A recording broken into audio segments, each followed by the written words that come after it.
Hello students, तो जैसा कि आप सभी लोगों का जो सीआरपीएफ ट्रेडमैन का एग्ज़ाम है आप सभी का, तो वो आज से आपका शुरू हो चुका है यहाँ पर।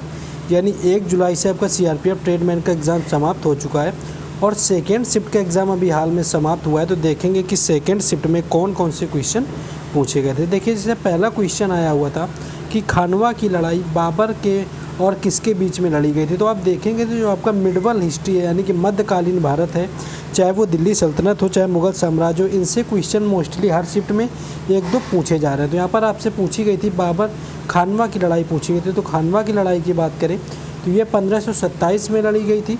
मुग़ल सम्राट बाबर और मेवाड़ के राजा सांगा के बीच में ये लड़ी गई थी। मेवाड़ के राणा सांगा थे और यहाँ पर मुग़ल सम्राट बाबर थे 1527 में।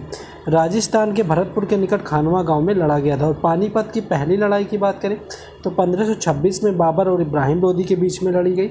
इसमें क्या हुआ था कि वहाँ पर दिल्ली सल्तनत खत्म होकर 1526 से मुग़ल साम्राज्य का विस्तार हो गया था दिल्ली के अंदर। बाकी घाघरा का युद्ध जो कि बाबर ने लड़ा हुआ था, यहाँ पर लड़ा हुआ था मेदिनी रॉय के बीच और बाबर के बीच में 1529 को हुआ था। तो ये क्वेश्चन आपका पूछा गया था। नेक्स्ट क्वेश्चन है कि निम्नलिखित में से किस ने अदालत में सिजदा और पैबोस की प्रथा शुरू की थी। तो अगर सिजदा और पैबोस की बात करें तो ये भी क्वेश्चन जो आपका है दिल्ली सल्तनत से संबंधित है। तो आप समझ रहे होंगे कि जो दिल्ली सल्तनत है उससे क्वेश्चन मोस्टली 2 से 3 हर शिफ्ट में पूछे जा रहे हैं। तो दिल्ली सल्तनत की बात करें तो बलबन इसका राइट आंसर हो जाएगा, जिसने सिजदा और वो पैबोस जो प्रथा है वो शुरू की हुई थी। सिजदा की प्रथा की बात करें तो ये पहले सुल्तान थे दिल्ली के। इन्होंने राजा को प्रणाम के सामान्य रूप में सिजदा और पैबोस शुरू किया हुआ था। पैबोस आपका क्या होता है कि सम्राट के पैरों को चूमना जो होता है पैबोस होता है। और सजदा की बात करें साष्टांग आपका प्रणाम होता है। तो सिजदा में लोगों को घुटने टेकने पड़ते थे और सुल्तान का अभिवादन करने के लिए, और अपने सिर को ज़मीन से छूना पड़ता था। नेक्स्ट क्वेश्चन देखिए, ये फिर आपका मिडवल हिस्ट्री का ही क्वेश्चन है।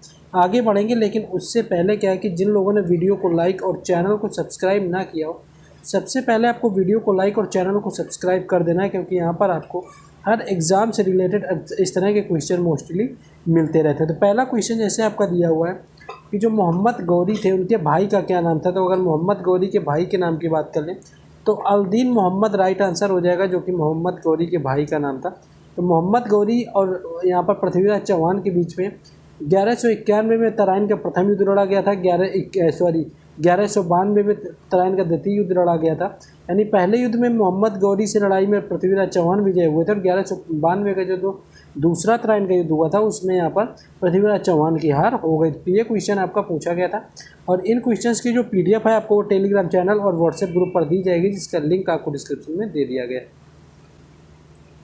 नेक्स्ट एक क्वेश्चन ये है कि जबरन गवाही पर रोक किस अनुच्छेद से संबंधित है। अगर जबरन गवाही की बात करें किस अनुच्छेद से संबंधित है, यानी स्वयं के खिलाफ गवाही, तो अनुच्छेद जो आपका 20(3) यानी आर्टिकल 20 जो आपका 3 है, जो आपका जबरन गवाही पर रोक लगाता है। यानी अनुच्छेद 20(2) के तहत किसी भी व्यक्ति को एक ही अपराध के लिए 1 से अधिक बार दंडित नहीं किया जाएगा। और जो अनुच्छेद 20(3) है, किसी भी आरोपी व्यक्ति को अपने खिलाफ गवाह बनने के लिए मजबूर नहीं किया जाएगा। यानी अपने ही खिलाफ कोई आरोपी जो व्यक्ति होता है वो गवाह नहीं बन सकता है, स्वयं के खिलाफ गवाह यहाँ पर नहीं हो सकता है। तो ये क्वेश्चन आपका पूछा गया था। ये आपका संविधान से क्वेश्चन था। नेक्स्ट क्वेश्चन देखिए, आपका ये पूछा गया था कि मौलिक कर्तव्य किस संविधान संशोधन में जोड़ा गया। मॉर्निंग में भी क्वेश्चन यही सेम पूछा गया था। 1976 था। 1976 में 42वां संविधान संशोधन होता है और कुल 10 मौलिक कर्तव्य जोड़ दिए गए थे संविधान के अनुच्छेद 51A में। और भाग की बात कर लें तो भाग 4 रहा हुआ था। तो इसमें जोड़े गए थे 10 मौलिक कर्तव्य थे। और जो 11वां जो मौलिक कर्तव्य है वो 2002 में आता है। 86वां संविधान संशोधन होता है, उसके तहत यहाँ पर 2002 में जोड़ा गया था। तो वर्तमान में कुल 11 मौलिक कर्तव्य है। तो ये सारे फैक्ट आपको याद रखने हैं, क्योंकि क्वेश्चन आपके घुमा फिरा के पूछ लिए जाते हैं। नेक्स्ट क्वेश्चन है कि ब्रह्मपुत्र नदी घाटी कहाँ पर स्थित है। तो ब्रह्मपुत्र की बात करें तो असम यहाँ पर राइट आंसर हो जाएगा।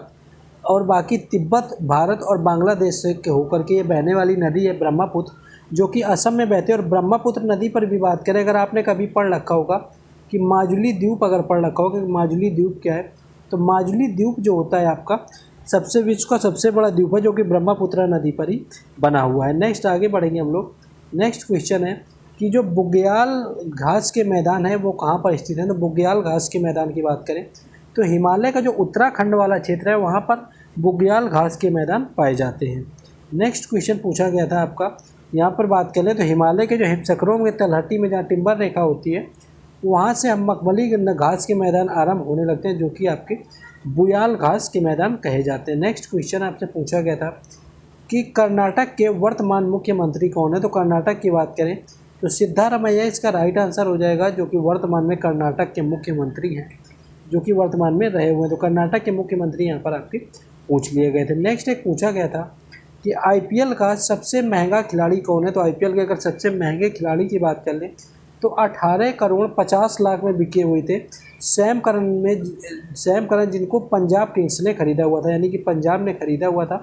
पंजाब टीम की तरफ से खेलते हैं और 18.5 यानी कि 18.5 करोड़ में सैम करन बिके हुए थे। उन्होंने क्रिस मॉरिस का रिकॉर्ड भी यहाँ पर तोड़ा हुआ था। उन्हें आईपीएल 2021 में राजस्थान रॉयल्स ने 16.25 करोड़ में खरीदा हुआ था। तो इन्होंने क्रिस मॉरिस का भी रिकॉर्ड यहाँ पर तोड़ दिया था। नेक्स्ट क्वेश्चन था कि उपाधि का अंत किस अनुच्छेद से संबंधित है। तो उपाधियों के अंत की बात करें तो भारतीय संविधान का अनुच्छेद 18 उपाधियों का अंत सुनिश्चित करता है। अनुच्छेद 16 जो होता है लोक नियोजन के संबंध में अवसरों की समता की प्रत्याभूति। अनुच्छेद 19 वाक स्वतंत्र और अभिव्यक्ति की स्वतंत्रता होता है। बाकी बात कर लेंगे अनुच्छेद 21 आपका जीवन जीने का अधिकार होता है। नेक्स्ट एक क्वेश्चन यहाँ पर पूछा गया था, किस राज्य ने अपने इंटरनेट की सेवाएं जारी की हैं। खुद की अपनी इंटरनेट सेवाएं जिसने जारी की हुई हैं वो यहाँ पर राज्य पूछा गया था। तो केरल इसका राइट आंसर हो जाएगा।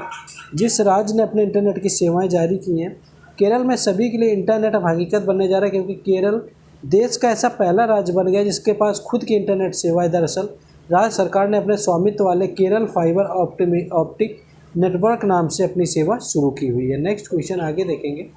नेक्स्ट है, किस राज्य ने जल बजट बनाया हुआ है। तो यहाँ पर अगर जल बजट की बात करें कि किस राज्य ने बनाया हुआ है तो इसका भी केरल राइट आंसर हो जाएगा। भारत में पहली बार किसी राज्य ने गर्मियों के पानी की कमी से निपटने के लिए जल बजट बनाया हुआ था। तो केरल इसका राइट आंसर हो जाएगा।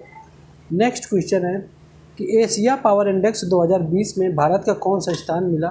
तो चौथा स्थान यहाँ पर राइट आंसर हो जाएगा, जो कि एशिया पावर इंडेक्स में मिला हुआ है। Loewi institute Asia power index के अनुसार भारत को एशिया प्रशांत क्षेत्रों में व्यापक शक्ति के मामले में 26 देशों में से 100 में से 37.7 के समग्र स्कोर के साथ चौथा स्थान प्राप्त हुआ है। नेक्स्ट क्वेश्चन था, हिमालय पर्वत किस प्रकार के पर्वत का उदाहरण है।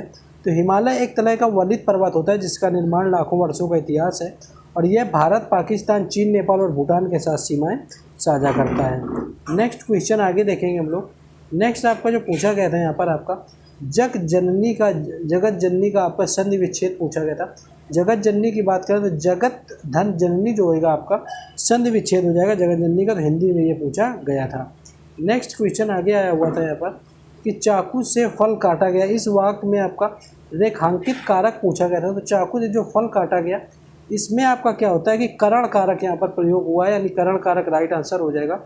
वाक्य में से प्रसर्ग द्वारा अर्थ में आने का यहाँ पर करण कारक दिया हुआ है। नेक्स्ट क्वेश्चन आपके तीर के पर्यायवाची पूछे गए थे। तो तीर के पर्यायवाची की बात करें तो बाण, शर, धनुष, धन, अश्विन, टिप, चार जो होते हैं ये सारे तीर से संबंधित पर्यायवाची होते हैं।